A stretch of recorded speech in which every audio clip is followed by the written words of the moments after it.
আসসালামু আলাইকুম। আশা করি আপনারা সবাই ভালো আছেন। তো আজকে আমি আপনাদেরকে যে জিনিসটা দেখাতে যাচ্ছি সেটা হচ্ছে আপনারা লিঙ্কডইনের মধ্যে আপনাদের লিঙ্কডইন প্রোফাইল থেকে কিভাবে আপনাদের লিঙ্কডইন পেজটা ডিলিট করবেন। অনেকে আছেন যারা আপনাদের যে কোনো প্রয়োজনের কাজের জন্যই হোক আপনাদের পেজটা ডিলিট করতে চান। তো তাদের যে কীভাবে করা যায় চলুন সেটাই দেখা যাক।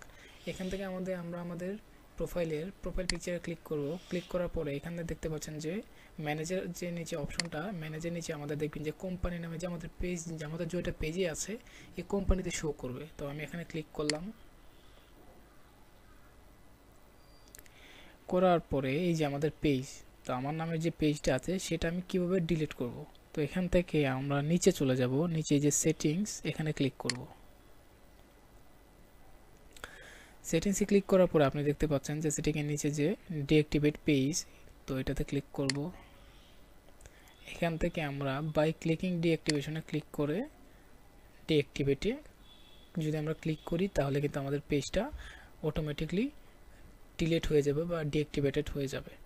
তো এখানে আমরা ডিঅ্যাক্টিভেটে ক্লিক করলাম। আপনারা দেখতে পাচ্ছেন যে আমাদের যে এখানে পেজটি ছিল সেটি কিন্তু আর নেই। এখন যদি আমি এটাতে যাই, কোম্পানি পেজ আবার রিলোড দেই, দেখতে পাচ্ছেন this LinkedIn page isn't available, মানে আমাদের পেজটা ডিলিট হয়ে গিয়েছে। তো আপনারা চাইলে আপনাদের পেজটাকে ওইভাবে ডিলিট করে নিতে পারেন। তো সবাই ভালো থাকুন, সুস্থ থাকুন। আসসালামু আলাইকুম।